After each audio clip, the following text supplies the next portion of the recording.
We set out to make a documentary about the pros and cons of the Lisbon Treaty, but we discovered something much worse. You'll find out from members of the European Parliament themselves and other researchers that not only did the drafters of the Lisbon Treaty remove the word constitution, keeping 98% of what the French and Dutch rejected, they also made the treaty unreadable and deceptive. Their actions to hide the true intentions of the treaty has made researchers dig even deeper. Their deception has backfired on them and has fully revealed them. 26 other countries of the EU have betrayed its people by not giving them a vote on the treaty. Only Ireland has the power to stop it. Only Ireland will be given a referendum to save democracy and freedom for the people of the EU by voting no for them. And make no mistake, this treaty is tyrannical and it will end democracy, as you will hear from the MEPs. This is the biggest threat to Ireland since we won our independence, and the fate of 500 million people lies in our hands.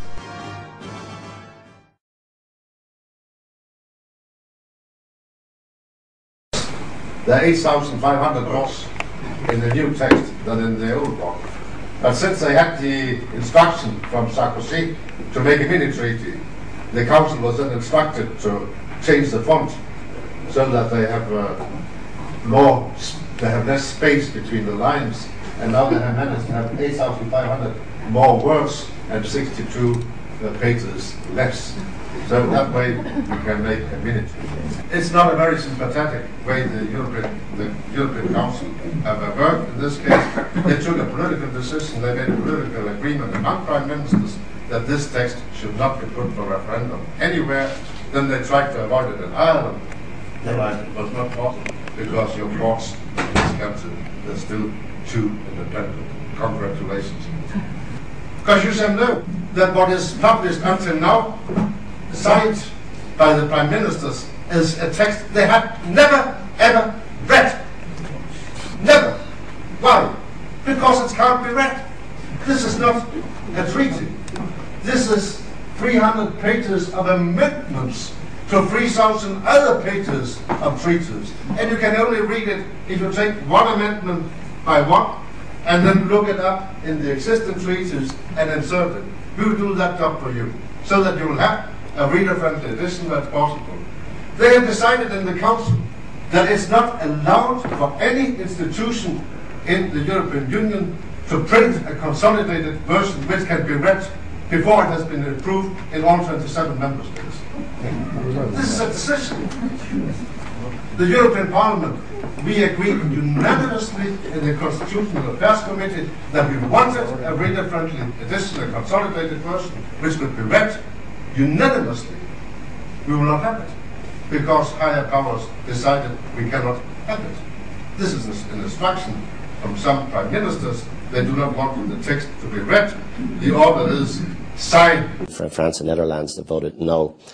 There is a difficulty also in the UK. I mean, they don't really agree with the Constitution. Wallström she opposed the idea of dropping the word Constitution. Bertie Ahern was one of the big pushers to get rid of the word Constitution. It makes people nervous. But she opposed it. She said, look, you know, she just felt like brazen it out, get it in, because then afterwards you're going to be acting like a constitution, and you don't want people saying, but we didn't know. So she was like, no, we shouldn't, it's a mistake to do that, and she'll probably be right in the end of the day. So we have to have a constitution or a set of rules or a set of values, whatever you call it, and get hung up in the constitution name. But we agreed originally it would be called the Constitution. So, to answer your question, I think 2008, the other side of the French elections, will come back to this again. Probably a slimmed down version of the Constitution, but hopefully with not too much change in the substance of what we agreed 3 years ago. But then they have managed to change the presentation. They take away the word Constitution from the front page.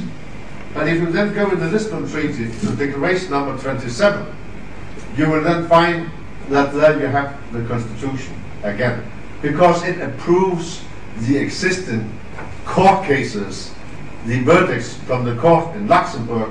Among them, you have verdicts explaining that the European legal system is a constitutional system. From 86, there's the first verdict.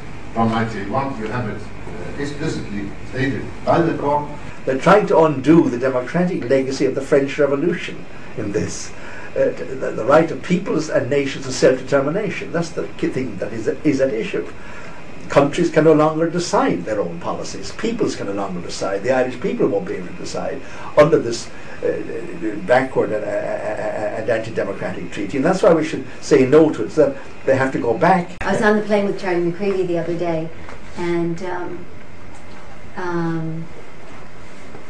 when we were getting off, you know how you're kind of stuck in the aisle together. So I said, Charlie, what happens if we vote no? And he said, well, we don't have a plan B. Really? And I said, well, and we said we haven't discussed it. Yeah. And I said, surely you've discussed it. Like, what happens if Ireland votes no? He said, oh, there's no plan B. But I said, I'll tell you, if you keep going to the Irish people and telling them they're going to laugh at us or trying to make them afraid, etc., I said, that doesn't go down well with people. Yeah. That's not respecting them. You know, come out with proper arguments, come out and show them the treaty. He said, because you could turn them into no voters simply because of those kind of tactics. Yeah. Well, I said to Charlie that Cohen Bendit, and he's a funny guy. He's the co-president of the Greens in the Parliament, and he had been a student radical, you know, violently participating in the Paris riots as a college student. And then he was an MEP for France, and now he's an MEP for Germany. But he put a big article in the Irish Times saying that if we vote no, we'll be kicked out of Europe. And I said, so I said that to Charlie, and he said, oh. And I said, well, Charlie, you know as well as I do, there is absolutely no legal possibility. There is no way to kick somebody out of Europe. Yeah. I don't remember France getting kicked out of Europe when No, they no, voted no. no on the treaty, No, but they on the can't do it. constitution. They can't do it. They can't get it into put it into law without unanimity among the 27.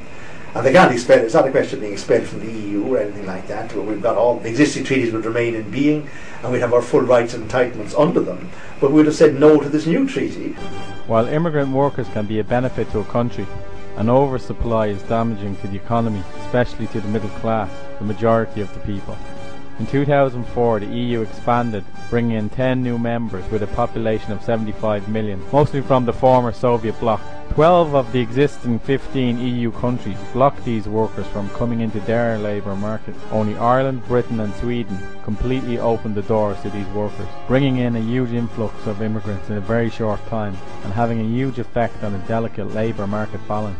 Most of the former countries changed their mind later, allowing these workers in. Things like the Lavelle judgment, that's going to now allow whatever Lithuanian company to come into Ireland and pay $8.50. So overall, it's going to bring the wages way down on the north. It's going to end a lot of the social protections which we're already seeing in Ireland with the poor hospital services, etc. You know, now the post office will be privatised. There'll be no social element to the service anymore, you know, etc. It's not going to attack the rich because they're going to profit from this. Workers are great. They're excellent. They create no problems whatsoever. The big thing is when you're going to have to work for less in order to keep your job, and you know, then you add the negative equity that's maybe coming in the house thing. You're going to see real pain. I mean, if this goes ahead, you're going to see real pain. And if we vote yes on the EU treaty and then this sort of thing happens, the other companies come in, the cheaper labour comes into Ireland, and then the Irish people decide we don't want that, we don't like that. How easy will it be for us to change that on the EU level? See, the thing about it is that this is coming in anyways. It only happened in late December. So you should not only fear qualified majority votes in the Council, you should also fear, for instance, the court in Luxembourg. They can then use the extended areas of cooperation to make it their way. Let me give you a new example. 18th of December 2007, just before Christmas, the court in Luxembourg took a very important and far-reaching decision in the so-called Lavelle case. A Latvian company went to Sweden, built a school, the Latvian salaries. The trade unions in Sweden were not against foreigners coming helping to build a school, but they insisted that those who come should go for a Swedish salary when they work in Sweden. This case was then brought to the court, and Sweden was outlawed by the court. So it's now legal in Ireland, and the Constitution, Lisbon Treaty, will legalize it formally by approving the verdicts, the existing verdicts. It's now legal for foreign companies to come to Ireland, the foreign labor, and give them the salary they deserve at home, in Latvia at home. This is possible. If you have a minimum salary, as you have in Ireland, €8 or something like that, then you can force them to pay the €8 as a minimum salary. But you cannot force them to pay the normal salary. And then there are two consequences. They come and take your jobs because they're cheaper. Or they come and have a lower salary, and you can keep your job by lowering your own salary. You know, so it's going to come in even if we vote no.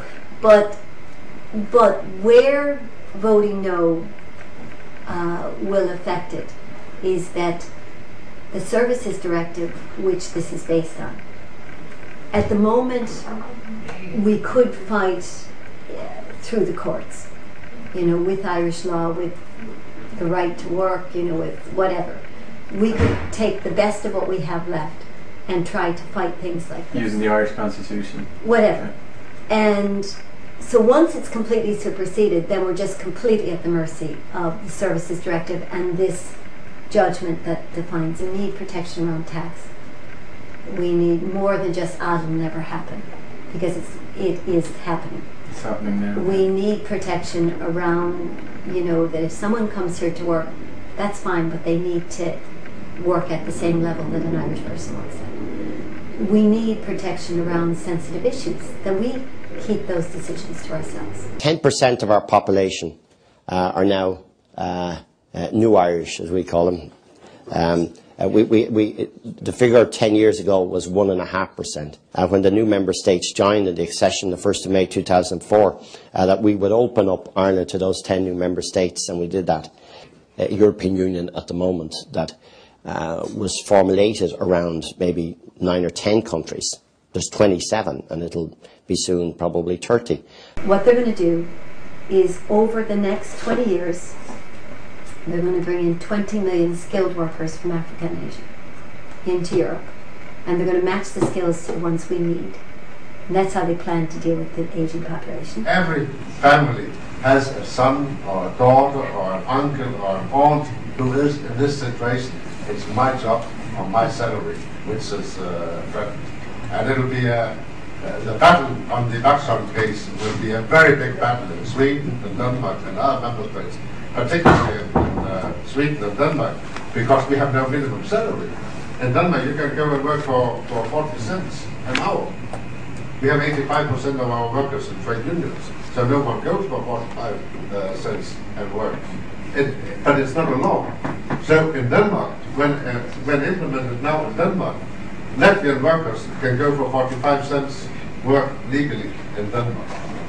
One of the biggest proposals in the Lisbon Treaty is that for the first time we will be handing over our criminal law to the EU. Instead of our rights being enshrined in our Constitution and upheld by our Supreme Court, we will now be at the mercy of faceless judges in the European Courts of Justice. This is a very sinister new proposal, and we should be extremely wary of handing over this power.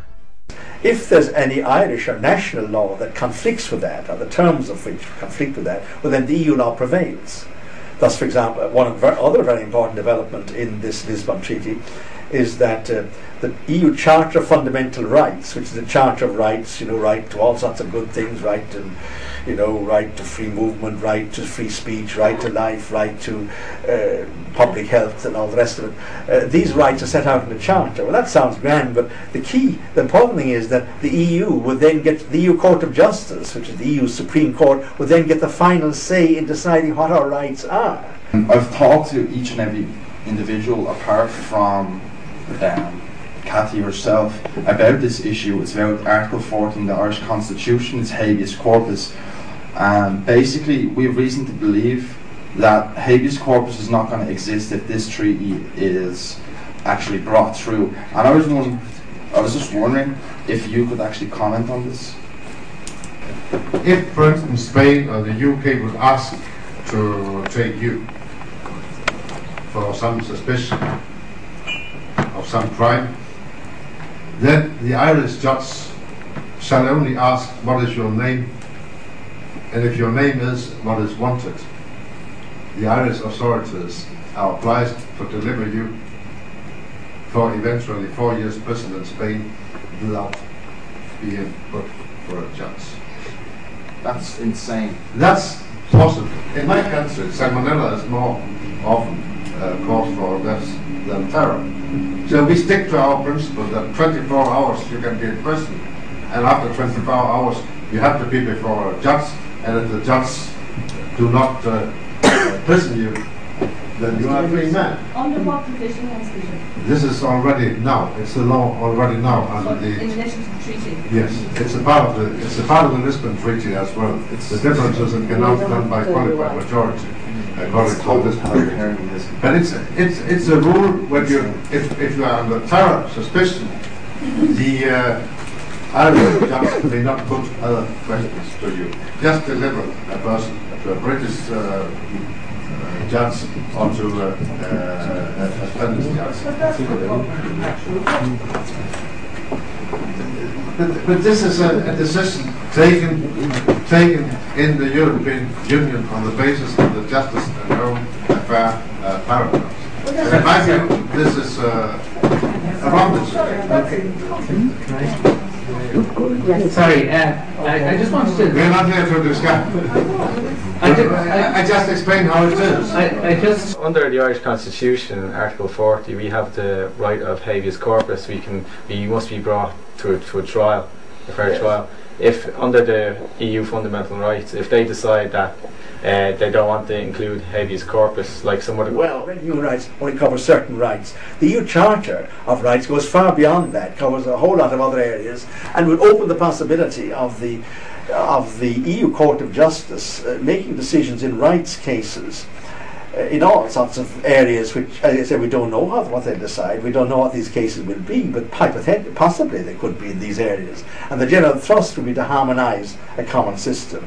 And if they're trying to build a superstate, it doesn't make sense to have a different laws governing criminal procedure or habeas corpus or whatever. It's trial by jury. Most of the continental countries don't have trial by jury. Britain, Ireland, the other English-speaking countries of the world have from the English days. So there are these differences, national differences in highly sensitive areas which could be affected down the road by the EU being given that power. But why give the EU the power to decide our rights? But we have a rule on privacy to our religion. It's illegal under the Lisbon Treaty. Even religion is a question touched by the Constitution and the Lisbon Treaty in the same way. One of the biggest lies we are constantly being told is that the EU is vital for our economy. This is done by equating the EU with a common market. However, other countries in Europe like Norway and Switzerland have full access to this market without being members of the EU.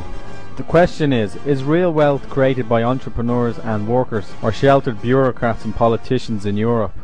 There's the real economy and the money economy. If you fix the money economy, you must run the real economy to fit in with what you fixed. The principal reason for the Celtic Tiger boom, which began in 1993-4, was that the period 1993-4 to 2001 was the only period in the history of the Irish state where we actually floated the currency, or they had an independent Irish currency, and let it look after itself, and it floated up and down, of course. But previously we tried to tie the currency with the pound sterling and then with the Deutschmark. Like I have seen in my country, we even had your Prime Minister telling us about the Celtic Tiger and how good it was for Ireland.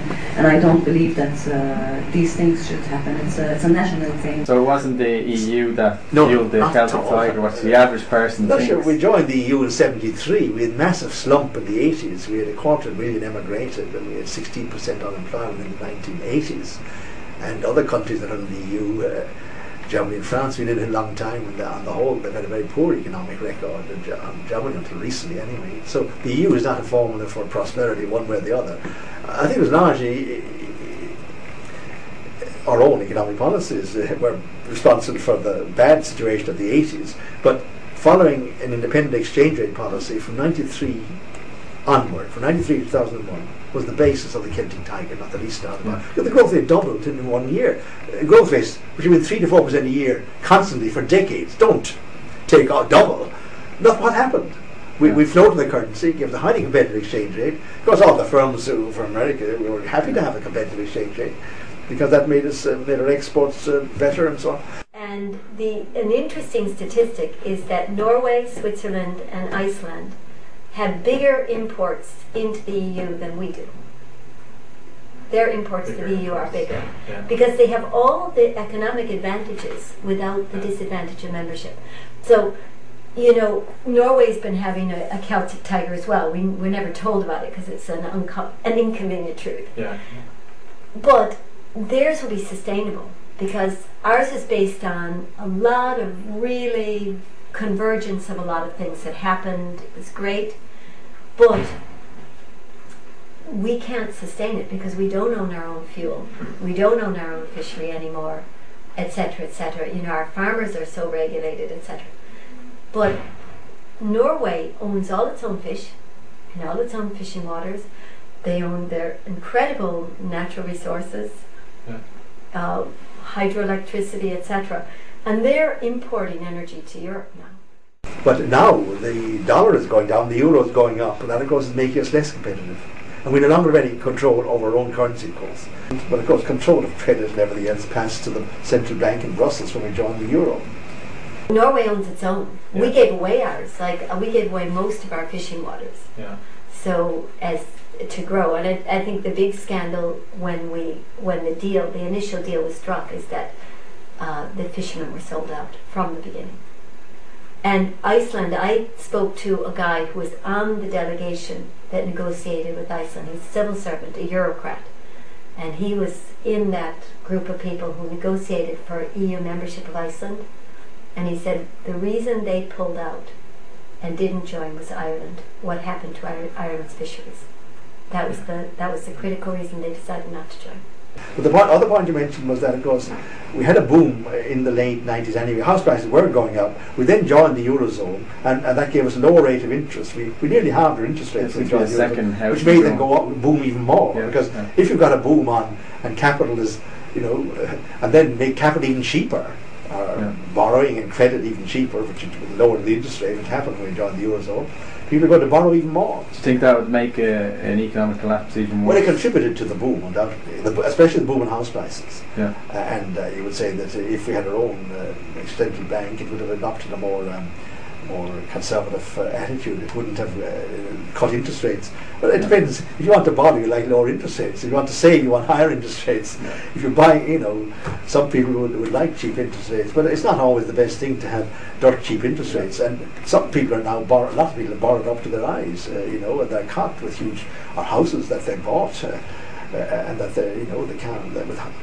can't pay the interest, and that the value of the house is going down. Yeah. I know some people who are living in an 80-year-old 2-bedroom house that has a tiny bathroom, and they think they're rich because it's gone up to 400,000. It's the same house they're living in when they were poor. So this house doubled in price in the last 5 years. I mean, it's notional value. I mean, if heirs will get the benefit of it, but it could well come down in price, come down by half in the next 2 years. I mean, house prices are falling now. Nobody knows how much they'll fall, but I think they'll fall quite significantly. Because the bubble has been inflated so much. Yes, there's a testing on the Irish Times yesterday by a chap on that and on his own. Following section might shock you. You will be thinking, how could such a system be contemplated for a democracy, let alone be implemented, and why is it deliberately deceptive? Everything in this brief summary is backed up and will be presented. The European Council, made up of 27 Prime Ministers from the EU countries. The President of the EU will be decided on in private/secret negotiations instead of being democratically elected. France's President Sarkozy has informally proposed Tony Blair as the first EU President, which could last up to 5 years. The self-amending Article 48 of the Lisbon Treaty gives these 27 EU Prime Ministers the right to amend all treaties on their own. The Commission, proposes laws and is made up of unelected civil servants. The Commission President would be chosen by the 27 people on the EU Council. The other members would be selected by the Commission President on the basis of suggestions from governments, from which the unelected Commission President can choose whoever he likes. The European Parliament cannot decide on and elect a name of their own. Every 15 years the selected Irish Commissioner would be removed for a period of 5 years. The Council of Ministers, made up of ordinary ministers, ministers of agriculture, etc. In the EU not all laws are voted on.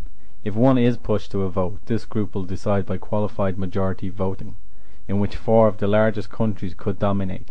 They decide mostly from behind closed doors, and the documents from the legislative meetings are not even available for members of the EU Parliament. The EU Parliament. Our elected MEPs have the least amount of power. They can only make suggestions. Even their suggestion powers are limited. They are not allowed to suggest a new law, only to make suggestions for amendments of a draft law, which comes down to them. The non-elected members of the Commission decide whether these suggestions have a chance or not. Ireland and other small countries will lose more MEP seats as new members join, as expected from the Balkans. The working groups. There are over 3,000 working groups made up of unknown members. These working groups hold a tremendous amount of power. In practice, 85% of all European laws are decided in secret working groups under the Council and the Commission. MPs, MEPs and the public have no access that would enable them to follow this legislative process. The Lisbon Treaty will hand over even more areas of power to the EU, and if there is any conflict between EU law and our national law, EU law will prevail, making the Irish Constitution invalid.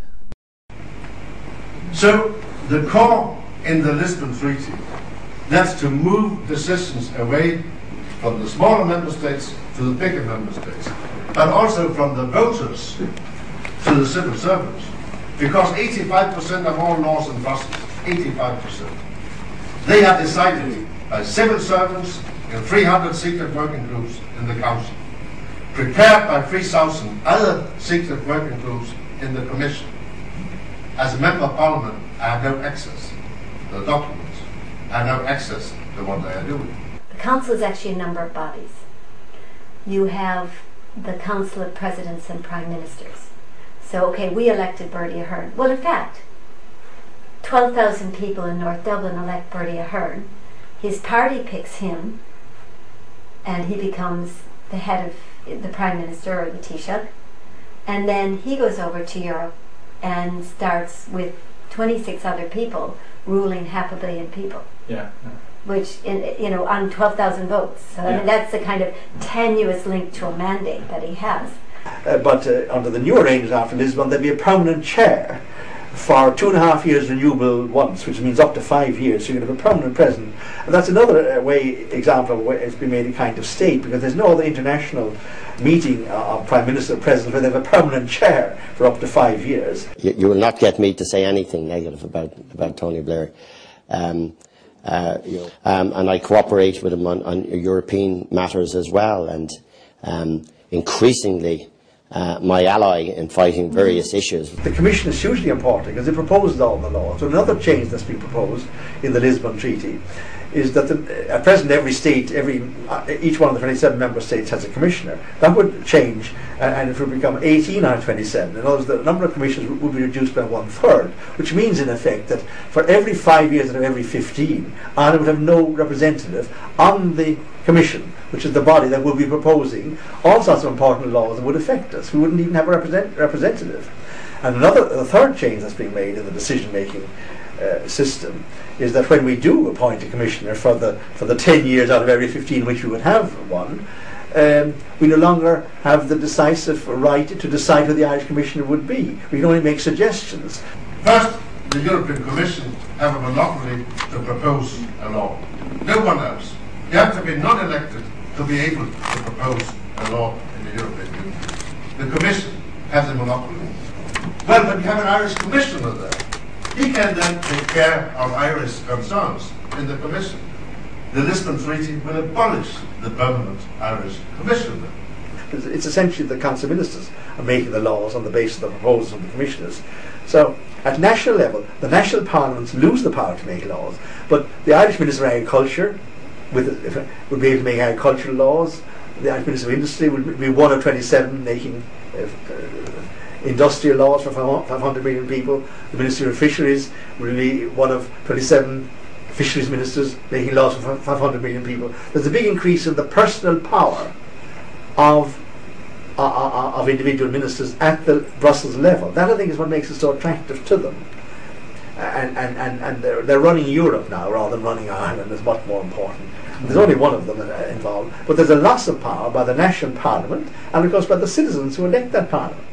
And there's a shift from the power from the citizens and the elected TDs, members of parliament, to the government ministers, who at European level are making laws for 500 million people. There's a huge increase in their personal power at the expense of democracy, at the expense of the right of the citizens to decide the laws, of the national parliament to make them.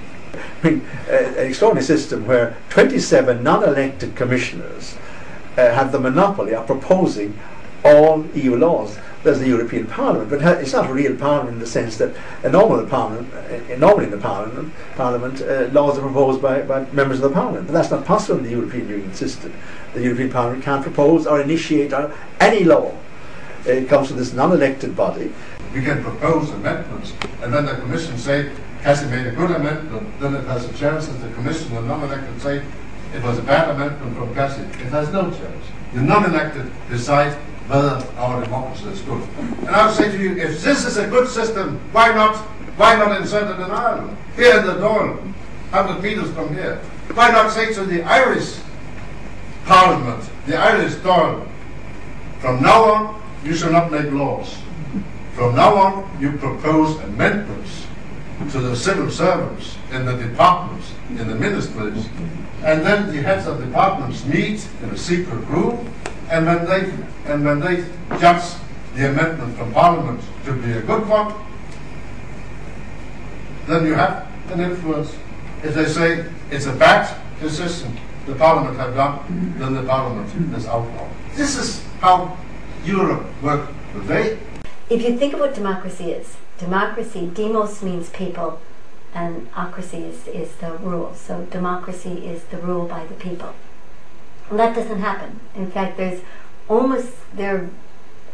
probably down to about 20% that still in any way works under that system.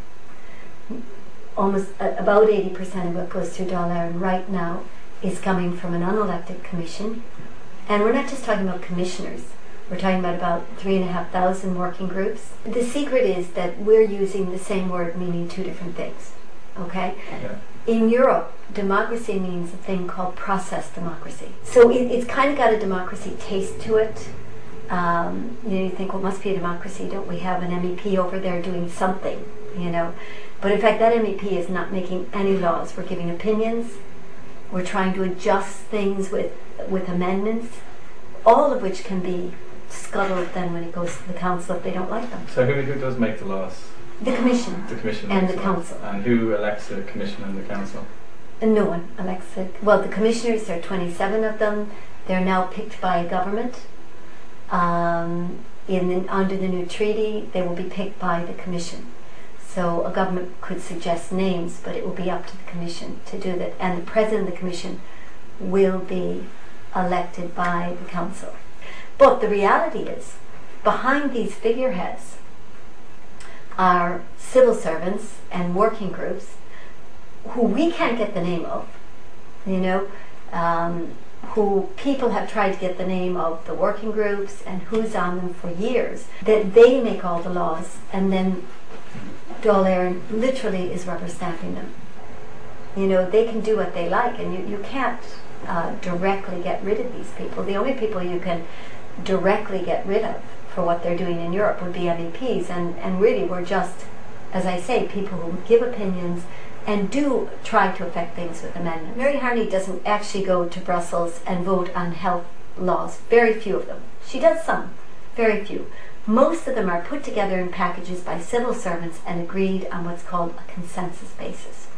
Horse trading, swapping, and just, consensus. And then they are the law of the land for 500 million people, and with this treaty they will supersede all of our laws. Even the lowliest law in Europe will supersede our constitution. So that effectively is the end of the Irish constitution if you vote yes? It is, yeah, and it's the end of that direct rule, because the constitution was the point at which the people directly govern themselves. And also it will supersede anything from our oireachtas, so even our indirect governance of ourselves. Could there be conflicts of interest between those groups, the people? You mean the working groups that kind of keep the council running and do the day-to-day work of the council, and even put together the packages that then... Yeah, could there be business interests or conflicts of interest with that group? Of course there are. And I'll give you an example. And it's the same in the Commission. We were, in the Environment Committee, there was some, I'm trying to think what it was, there was some body which we were supposed to vet the people that were taken onto it. Now, in most cases we don't vet things, but this was a particular one. And several of the candidates for it, it might have been the European Medicines Agency, EMA, and I think that was what it was, and we were vetting the representatives or the board for that. And like so many of them came straight out of the pharmaceuticals. And we were objecting to this. And the excuse given, well, if you eliminate everybody from the pharmaceuticals, then you won't have any experts, because they're the ones with the expertise. If you eliminate them because they work for, Merck or whatever, then they're the experts. Therefore, we have to let them through. Yeah. So, I'll give you an example. In EFSA, in the European Food Safety, I can't remember, before I was in the Parliament, somebody really pushed, they really devoted a lot of time to it, and they eventually got the question of aspartame and other artificial sweeteners. Because there's so many studies come out, linking them to cancers and tumors and things like this, and diabetes. And it turned out that the committee that was set up within EFSA to look at artificial sugars was a small committee, and included somebody who had spent their whole career working for the artificial sugar industry. Yeah. And we complained about that. Now, most of the time we wouldn't have known that. In this case, we did happen to find that out. And normally you wouldn't know. No, normally we wouldn't have known who was on it, but for some reason somebody discovered this. And but that's quite typical. And of course, they found nothing wrong with the artificial sweeteners. Yeah. Donald Rumsfeld, he was in charge of the company that first made that, and he was also aspartame. Had influence on the FDA that approved it. No, that has a very shady history, aspartame, and it is not a safe thing. It's quite a toxic thing.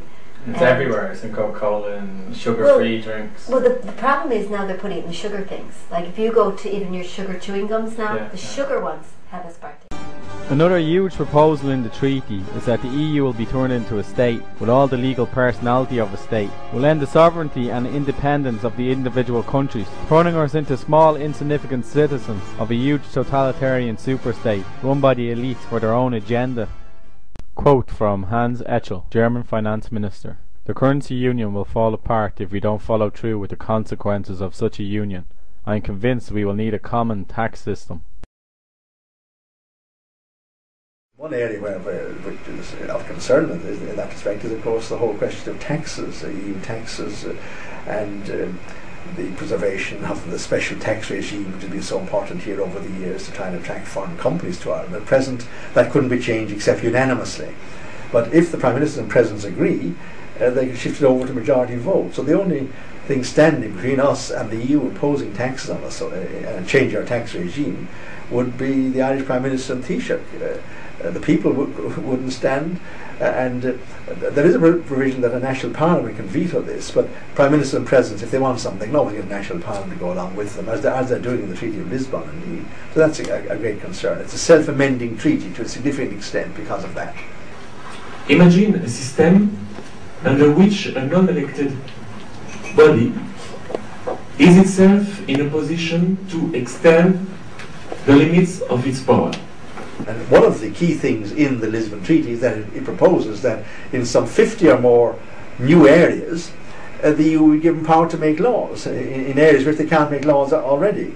For example, in the area of crime, justice, policing, immigration, public health, public services, the EU budget, a whole lot of very important areas, of which probably crime, justice and policing are really very, very significant, because the EU hasn't had the power up to now to decide what are crimes, or to try and harmonise court procedures, or they have no power in this area, but they've been given this power by a transfer of a whole lot of other of powers to make laws to the EU from the national states. So the Irish Dáil, or the Irish citizens who elected Dáil, or the other national parliaments won't be making. Imagine that each extension process is irreversible. Imagine that the laws enacted by this central, huge, non-elected power gradually replace all your previous laws.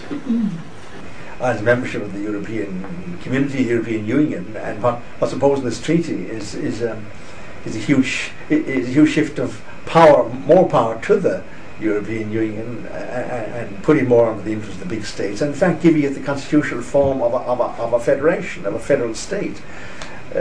Constitutionally, that's the most important thing in this treaty. It would actually make us real citizens for the first time of another state of the European Union, in addition to being Irish citizens. And the treaty makes quite clear that if there's any conflict between our duties as Irish citizens and citizens of the European Union, the latter, the European Union citizenship, would prevail. Imagine that this terrific process is underpinned by intense propaganda, to the effect that it is for your own good and in the name of peace. Welcome to the European Union. If there's no other international meeting of Prime Minister or President where they have a permanent chair for up to 5 years, then they have a foreign minister who would have its own diplomatic service, which is also a whole new development, which would give the EU another aspect of a state, its own foreign minister. The constitution, which the French and Dutch rejected, that they actually called it a foreign minister, under the Treaty of Lisbon, he used to be called a High Representative for Foreign Security Policy, which is a change of name. It's one of the slight differences between the original constitution, which the French and Dutch rejected, and the Treaty of Lisbon, but it's only a change of name. Some symbols of the European Constitution rejected by the French and the Dutch people disappeared. But the base remains, as Jens Peter told you just before. Even Valéry Giscard d'Estaing, I can say this name without English accent. Even Valéry Giscard d'Estaing congratulated himself that 98% of his constitution had been rescued in this Lisbon Treaty. Setup of the EU, the most important change is that the European Union is being given the constitutional form of a state for the first time. That will make it different from its member states. In other words, the European Union, after Lisbon, if they get it through, will be able to sign treaties in all areas of its powers with other states. Only states sign treaties with one another. I mean, states don't sign treaties with, the GAA or with individuals. States sign treaties with one another. It's a matter for states to sign treaties. Well, the EU will have power to sign treaties in all the areas of its powers, which shows clearly it's a state. It will be able to have its own voice at the United Nations, separate from its member states. That's not possible at the moment, because the EU is its member states at present, but it will be given a different legal status. It will be given legal personality.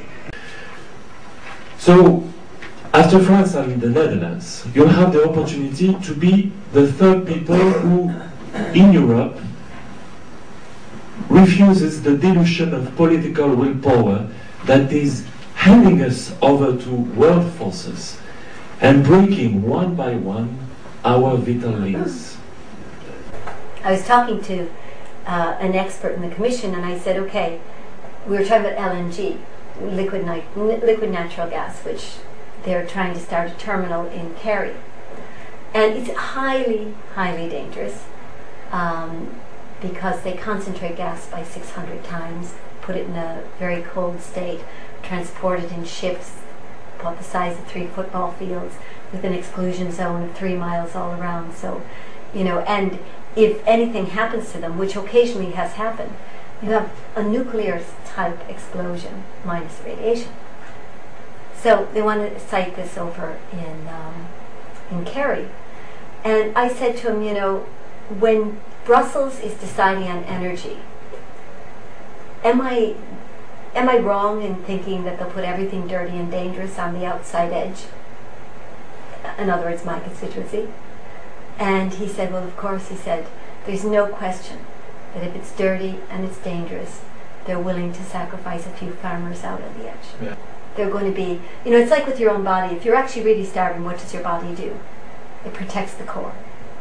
It keeps the brain going, it keeps the heart going, it protects the core. It's willing to give up, even say if you're out in the cold, it'll keep the heat to the core. It's willing to sacrifice your fingers. Yeah. It's even willing to sacrifice your legs and arms. Yeah. You know, if those are gone. It'll protect the core. If we are going to have the energy shortages they're talking about, if they're going to be protecting Frankfurt and Berlin, The core. Yeah. and Paris and London, they're not going to be worried about Ireland.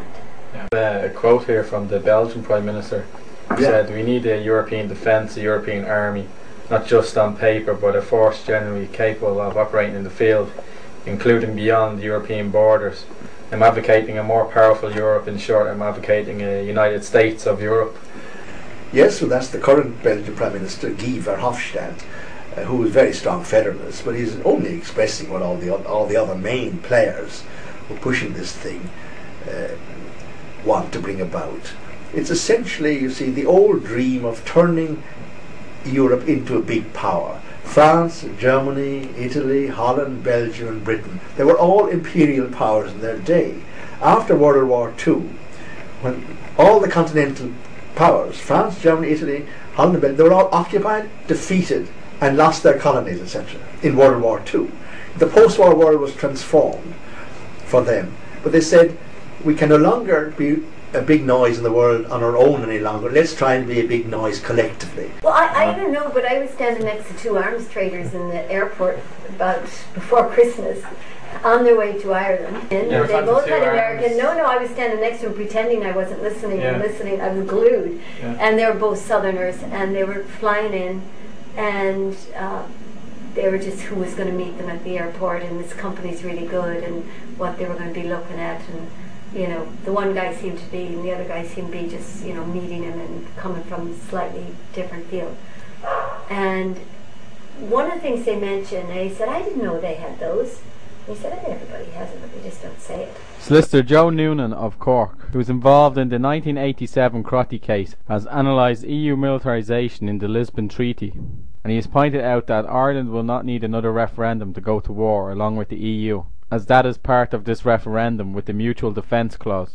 It also mandates member states to increase their own military capabilities to make available for the EU. Well, what's a more efficient EU? An EU which would make more laws. You might say that Adolf Hitler was very efficient. He could make a law every 5 minutes. He was a dictator. We're not even called nations or countries anymore, They're states. they're states. Yeah. It gives a lot of power to a central authority that then goes out and fights things like the Iraq War. Or, you know, I mean,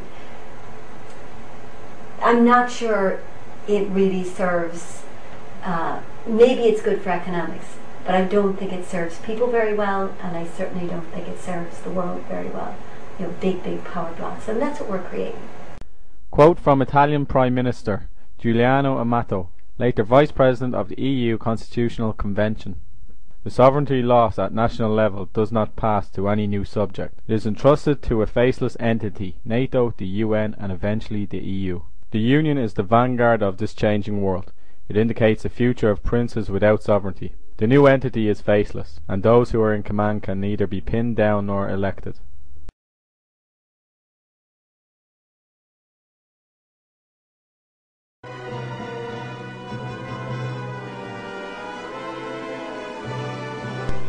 QMV, qualified majority voting, will be used in the Council of Ministers. The Lisbon Treaty will reduce our power and put the control of Europe into the hands of a few large states. And after the treaty, using the word states won't just be an EU term for countries. That is what it will legally be. There are two parts to qualified majority voting, which is set up in such a way to concentrate power even further.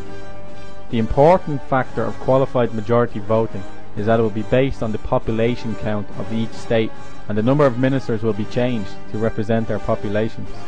A state that has more land, thus a larger population, will be given even more voting power. Or rather, those states' ministers will be given even more power to vote whatever way they want, even if it's not what their people want. First we'll quickly look at the undemocratic way of passing a law, and then the nice-sounding deceptive way to block a law. With QMV, to pass a law, at least 15 states out of the 27 must vote yes. But those states must also have over 65% of the EU population, or it won't be passed. Let's look at the EU population for a moment. The EU has 490 million people. 65% equals 319 million. So of all the states voting yes, their population must add up to at least 319 million to get the law passed. Example 1. The ministers of Germany, France, UK, Italy, Poland and Romania agree on a new law. These 6 states actually contain 326 million people, slightly more than the 65% needed. But 15 states is also needed to pass a law. So these 6 would only need to persuade 9 other state ministers, such as Bulgaria, Czech Republic, Estonia, Hungary, Luxembourg, Latvia, Lithuania, Slovakia and Slovenia. And the law will then be passed for all member states. That means the other 12 states, Austria, Belgium, Cyprus, Denmark, Finland, Greece, Ireland, Malta, Netherlands, Portugal, Spain, Sweden, the majority being well-established EU members, would still have no power, even when joining together. The combined population of these states is only 121 million. Not even enough to block, and a long way from the 65% rule if they with 3 other medium-sized states decided to vote yes on another law. Blocking. Rules for states that wish to stop a yes vote. As of this time, the EU's official frequently asked questions page does not fully explain the important blocking factor. The missing piece of information makes their explanation very misleading, but legally they are covered, as they are not really lying. They've just conveniently left out a vital piece of information, a clerical error they could plea. On the site they say all you need is a minimum of 4 states voting no to block a law from being passed, which sounds nice. But that contradicts what they said about 15 countries voting yes, meeting the population requirement against 12 voting no, and the law being passed. What they don't tell you is that to block a law being passed, a minimum of 4 states must vote no, and the population of those 4 states must be at least 35%. They don't tell you about the 35% blocking rule. 35% of the EU's population equals 171 million. And as convenience would have it, Germany and France's population adds up to 147 million. Still 24 million short, but Germany and France would only need 2 other countries to make up that, such as Romania and Bulgaria, or any other 2 from a variety of combinations. This is an amazing gain of power for the larger countries. Example 2. In the Council of Ministers, if 23 states vote yes to a new law, say for example making a more competitive EU for the medium-sized states, it only takes France and Germany, along with 2 others such as Romania and Bulgaria, to block it. And we've already seen that 12 states, such as Spain, Netherlands, Belgium, Sweden, Ireland, etc., would be powerless, even combining together, because they don't meet the 35% population rule. The Lisbon Treaty is in contrast to democracy, a government run by the people. If it were passed, it would leave the people of Europe in a dangerous position, as to manipulate the direction of the EU, even fewer individuals need to be corrupted. This treaty leaves the power of the EU wide open for misuse. We have 7 votes, and the big states have 29 each. What's now proposed is we have therefore 1/4 of Germany's and France's voting weight. But under the Lisbon Treaty, they go over to population basis. In other words, we have 4 million, Germany's 80 million, that's 1 to 20. We have 4 million, Britain, France, Italy have roughly 60 million people each. The ratio 15 to 1. So the new arrangement would hugely benefit the big states by basing EU lawmaking largely or mainly on population size. And that's kind of takeover bid by the big states, and that gives them far more say in making EU laws to their own advantage, of course, and possibly to our disadvantage. So that's a huge change. And the German influence in the Council will double from 8 to 16%. Because we will vote in the council after the number of citizens. That 15 must make up 65% of the population. So the blocker law is the opposite. The blocker law, you need 35% of the population, and the minimum 4 states. Germany, if Germany wants to block something, Germany and France together, because Germany's 80 million, 82 million, France is 60 something, that's between the 140, and the rules are that there should be a minority, there must be at least 4 states to block something. So if Germany and France, if they get 2 other states to work with them, they can block. And with this new population majority voting in the council, yeah, are even in the council, even where, you know, those matters that are controversial enough or of enough importance that our ministers actually vote on them. Now our minister will have a body of votes, and an Irish minister will have the equivalent of about 4 million votes. Yeah. But a German minister will have 90 million votes or something. You know, a UK minister will have 70 million votes, etc. So, you know, our 4 million will be nothing. But with every enlargement, we will go down until we're down to 6. We discovered that the more you look into the EU, the more it becomes clear that it's part of an even bigger global agenda. This agenda is to end national sovereignty and independence and merge more and more control of the world into the hands of a small number of elite who have great influence on large countries and organisations. History has proven how this level of power corrupts and has shown how it's open to abuse, tyranny and repression of the population. We have before us the opportunity to forge for ourselves and for future generations a new world order, a world where the rule of law, not the law of the jungle, governs the conduct of nations. When we are successful, and we will be. Part of the bigger agenda for a global union by 2018, because there already exists the African Union, the Pacific Asian Union, the European Union, and the recently signed North American Union. It was signed in 2005 that links Canada, Mexico and America together as one union, where all the sovereignty of all the countries have gone. That's been signed away. The new currency in the North American Union is the Amero. If you Google it, you'll find out about it. It's identical to the euro, and it's really paves way for a global new world order. Has anybody on the bench anything to say about it? Anybody familiar with that? I'm not really familiar with that, except one report that all MEPs were sent making the case for a North American Union about a year ago. We were all sent this, and it was very like the European Union, only it was America. Propose new currency for the North American community, which is being developed right now between Canada, the U.S., and Mexico to make a borderless community, much like the EU, and the dollar, Canadian dollar, U.S. dollar, and the Mexican peso replaced by the Amero. It means open borders, commerce at all cost, and by the way, without the approval of either American voters or the U.S. Congress. We have a real chance at this new world order, an order in which a credible United Nations can use its peacekeeping role to fulfill the promise and vision of the UN's founders. The connection between the United Nations, New York City, and the Rockefeller Foundation is clearly drawn. So if we could play the video, I really would appreciate your watching it. I think you're going to enjoy it very, very much.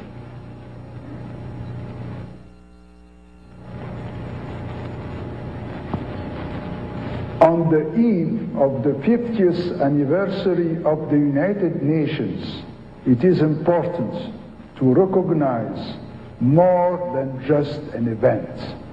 From the early history of the United Nations, the Rockefeller family embodied the idealism of those years. The gift of a site by John D. Rockefeller Jr. for a permanent world capital in New York.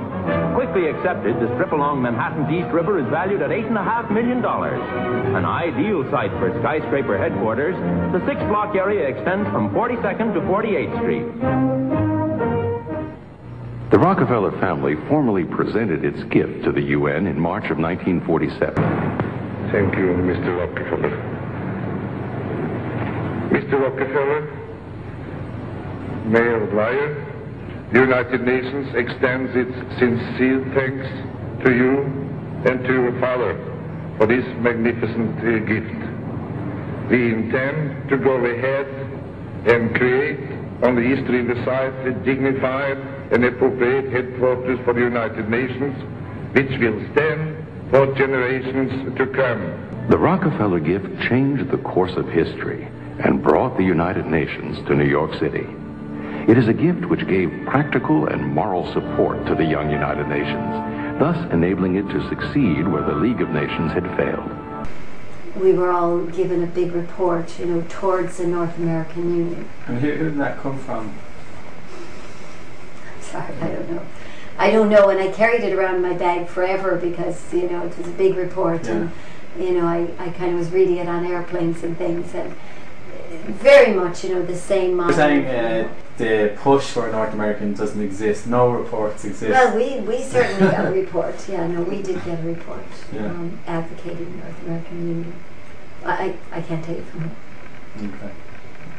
But they obviously made 700 copies of it and got it into our in our boxes. President Bush said that the New World Order was in tune, and that's what they were working for. The UN is part of that government. They're working right now very significantly for a North American Union. That's why there's a lot of people in Washington that don't care too much about our borders. They have a philosophic belief that national sovereignty is not important. It's also the reason I have made very strong suggestion that we need not be in the United Nations for our national security. And the Rockefeller family's commitment to the United Nations did not end with this exceptional gift. It continues to the present day, and it is personified by David Rockefeller, whom we honor. The European Union have fostered something over the last year called Eurolat, and I'm a delegate to it, which is laying the groundwork for Latin America to all have delegates into a kind of a body, which in fact the European Union pays for. We've brought them over to Brussels twice now. Barring that, I think another thing that all MEPs have received is a report advocating United Nations Parliament. And there's kind of a move for a United Nations Parliament. You know, just little things like that. But I think more the bigger global question is how different things plug us into various conventions, say UN conventions, etc., for better or for worse, that nobody actually had any vote on, and were often decided in very political ways, and are suddenly showing up in the European Court of Justice. They will quote a UN convention on this or a declaration on that, and you say, well, where did that come from? What people in Europe ever voted for that? And suddenly it is being accepted almost as international law. The globalist founders of the UN learned that moving straight into the model of global government was tactically impossible. However, gradually phasing out national independence to regional government interdependence by using international treaties has since proven to be tactically sound. Europe sees us in terms of regions. There are different regions. There's regions in terms of development, there's regions in terms of fishing, there's, you know, but more and more these regions are kind of coming together and being very identifiable. And there's a thing called the Committee of the Regions, which is one of the institutions of Europe. You know, you have the Commission, the Council of Presidents, the Council, you have the Parliament, you have the Committee of the Regions, the Court of Auditors. So it's actually a full institution, and it's a Committee of the Regions. And many people ask, at what point does that completely take over from the nation? At what point do the nations begin to disappear and we just deal with regions? And certainly more and more policies are designed to deal with regions rather than nations. I have a quote here from the Belgian Prime Minister. He said, we need a European defence, a European army, not just on paper, but a force generally capable of operating in the field, including beyond European borders.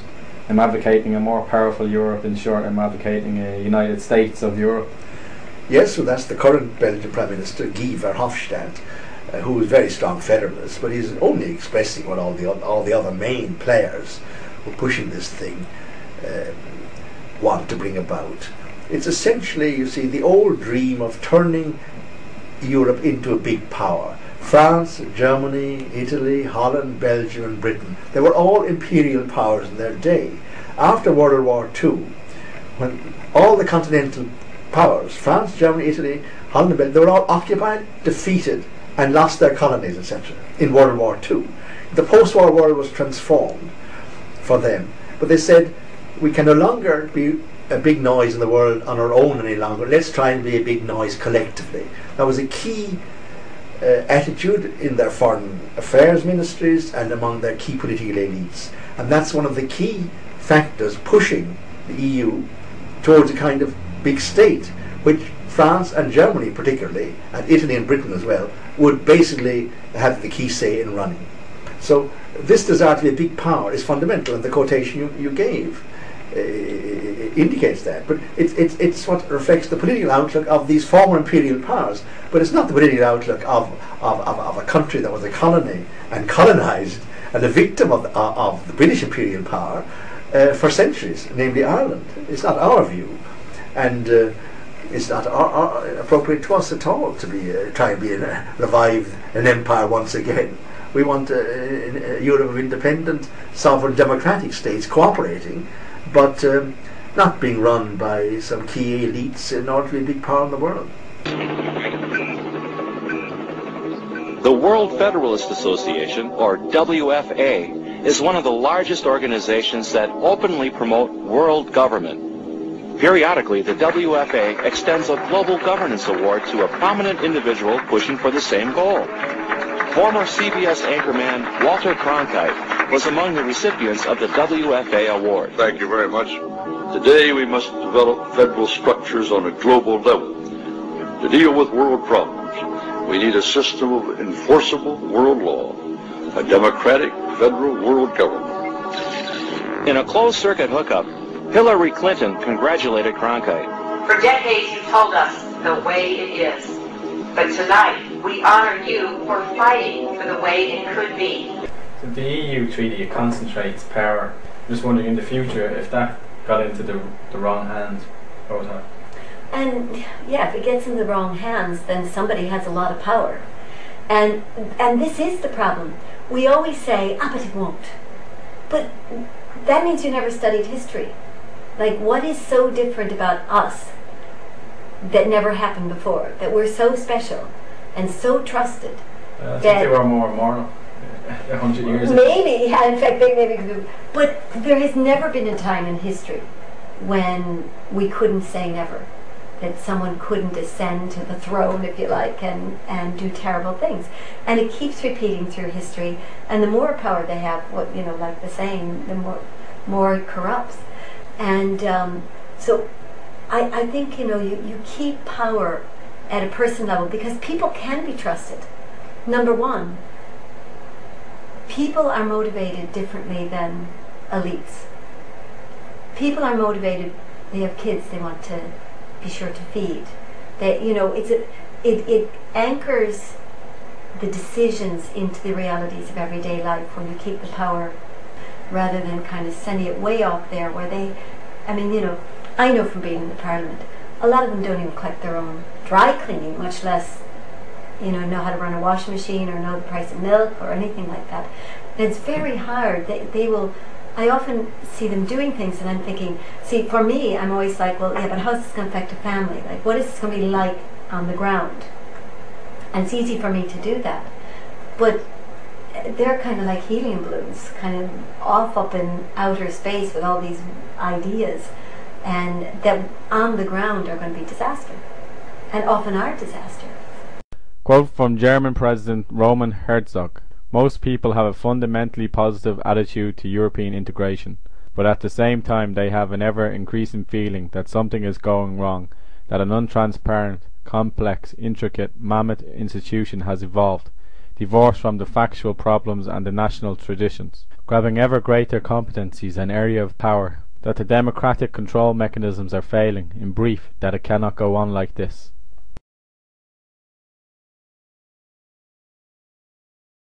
So, in conclusion, ladies and gentlemen, a new world is emerging. It is a new world order. As we discovered, we are being lied to by the politicians who are using the techniques of doublespeak, pacifying or emotive language, and or selections of quotes out of context to manipulate us into voting yes. First they used the tactic of fearmongering, and now they're pacifying us by saying it's just another boring treaty. Their tactics may change, but their techniques remain consistent. I think Bertie Ahern or others who are actually talking about the treaty aren't actually giving the facts of the matter. They talk in very broad terms about you'll be badly affected, or you want to make a bigger and a better EU. But in fact, if you actually look at the specific proposals in the Treaty of Lisbon, which is the EU constitution renamed and repackaged, specific proposals are very much against our interests. Do we want to abolish the veto in 60 more areas? Do we want laws to be made on the basis of population, largely, where the big states have more people and therefore they've got more power? Do we want to be without an EU commissioner for 5 years out of every 15? How is that in our interest? Do we want to give the EU the right to decide our rights? Where are the benefits? It's very hard to point. If the Lisbon Treaty passed, and that's what happened, the powers were making all the decisions, and you were living in the new Europe, which you were just describing there, is that a European Union you would like Ireland to be in? Absolutely not. It would be profoundly undemocratic. We were a province once again. I mean, those who fought and sought an independent Irish state wanted a state where the Irish people would make the laws, would decide the basic policy of the state, would behave in the international community as an independent, sovereign, democratic state. Joining a European superstate and make us a province of that would be the very reverse of that. The people in 1916 went out to stand for the unfettered control of Irish destinies. How is it the unfettered control of Irish destinies to have most of our laws made by the European Union in Brussels, and to give them more power to make more laws, which is what's proposed under the Lisbon Treaty, and to give more power to the big states in making those laws? It doesn't make sense. So if it were brought off, if they do bring off the Lisbon Treaty, and they're going to deny citizens in all the other countries a referendum on it, and it's basically the same thing as the French and Dutch rejected, if it's brought off, I've not the least doubt there will be huge democratic reactions down the road in all the European countries where there's some sense of democracy and that citizens must have a say. I've heard quotes from some politicians and prime ministers from Europe, and basically they're saying that the local people don't know how to run anything, and they shouldn't be trusted to make important decisions, and it's best not to tell them the full truth. That's right, and we have a lot of quotes even around this treaty to that effect. Well, I know there's one Irish MEP who has said very plainly to me, I don't believe in referendums. The people elect us, we're the experts, they don't fix their own plumbing. We know about this, and they should just leave it to us.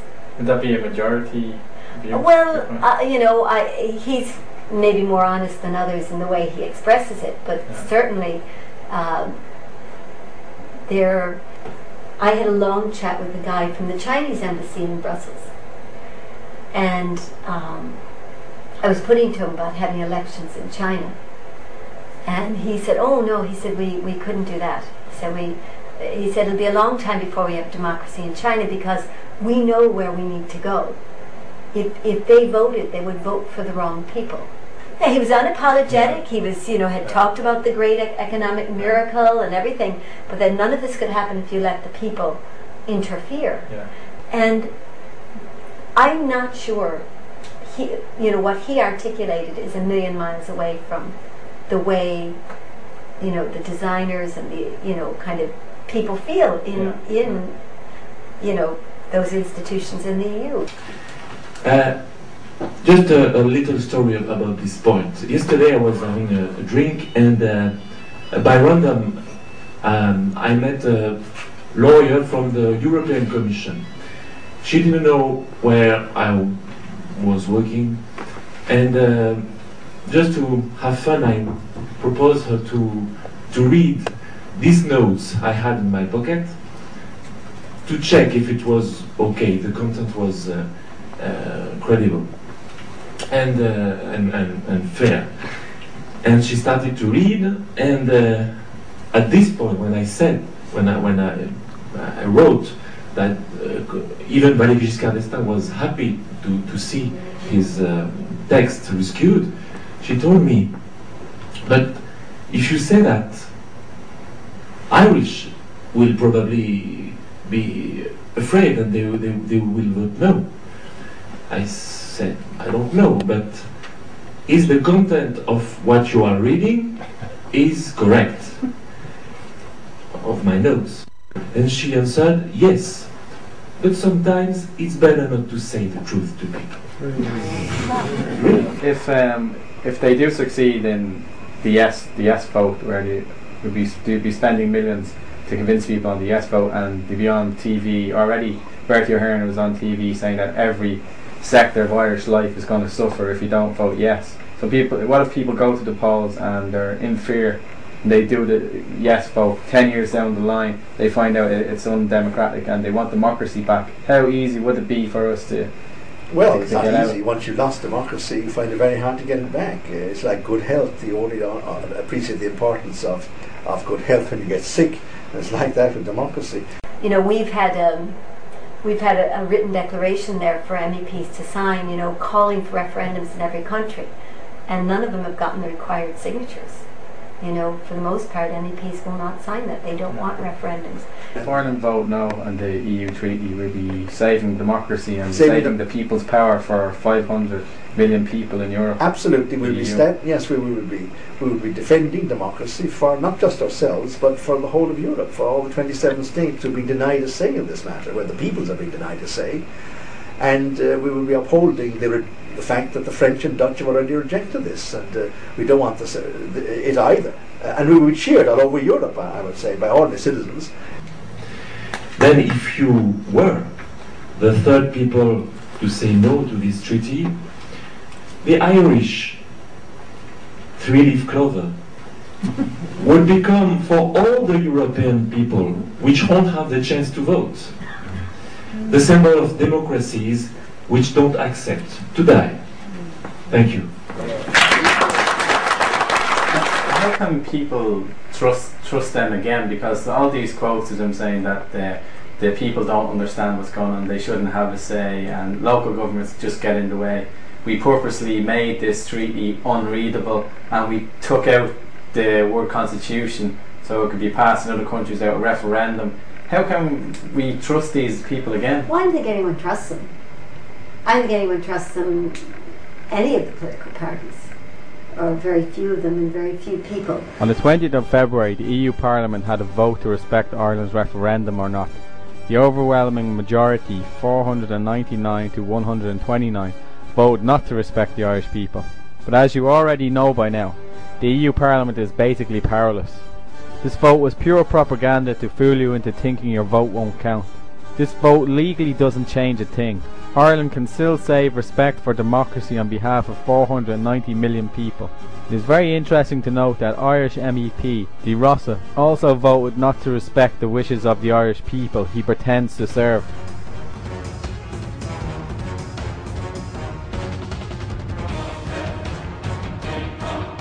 What the European Parliament is engaged in here today with this debate and subsequent vote is nothing less than a massive exercise in deceit. A pack of lies are being told, and they're being told because you do not want the peoples of Europe to have the referendums that you promised them. It is the imposition of the will of the political class upon the citizens.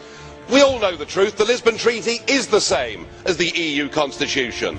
Exactly the same number of new competences, exactly the same number of surrenders of veto. It is virtually identical in every regard, and it is constitutional because it gives this European Union a full legal personality, but worse still, it gives it the ability to amend itself in the future without having to refer to more intergovernmental conferences. It gives the EU the ability to legislate over literally every single aspect of our lives. I'm told, though, I shouldn't worry, because the flag and the anthem have been dropped. Well, pull the other one. There's a great big flag at the front there. It's nonsense. It's all part of the lie. The truth is that you are too chicken to have a referendum. You don't want to hear the voice of the people, and now you resort to totalitarian means to get this treaty through. We heard Denny Cohn-Bendit say that those that oppose this treaty are mentally ill. We heard Mr. Schulz say that those of us that objected to the sheer dishonesty of this project were behaving like Nazis back in the 1930s. Well, I think the ordinary, decent citizens of Europe will work out for themselves who the extremists are. And I must say, I wish the people of Ireland, I wish those that believe in democracy, every success in a couple of months' time, and I hope they send a large, resounding no, and I hope the voice of the peoples of Europe will be heard, not that of just you, the political class. And you may be complacent today, but you are increasingly being held in contempt.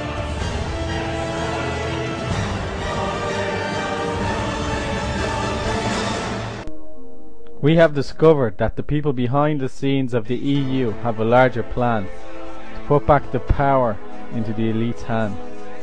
You have seen that they and their servants have no respect for the people of Europe, and are willing to deceive for the advancement of their plans. Undoubtedly the EU won't stop manipulating. For them to win, we only need to do nothing. Ask yourself, is it time to take back political control of our country? The Irish Constitution gives the power of our country's destiny to the ordinary people, not a small elite. You do have the power to decide anything in this country. You have the power to get us out of this deceitful EU rule, worse as time goes by. Let our servants in the Dáil know that is just what they are. Our servants, not someone else's. You know the proof is in their voting record, not what they say. Vote the dishonest servants out or run for election yourself. To the people in the other 26 countries who are not allowed vote, help us save your country. If you can't come over to Ireland, flood the Irish online forums and let them know how you feel. We need your help. For more information, go to wiseupjournal.com.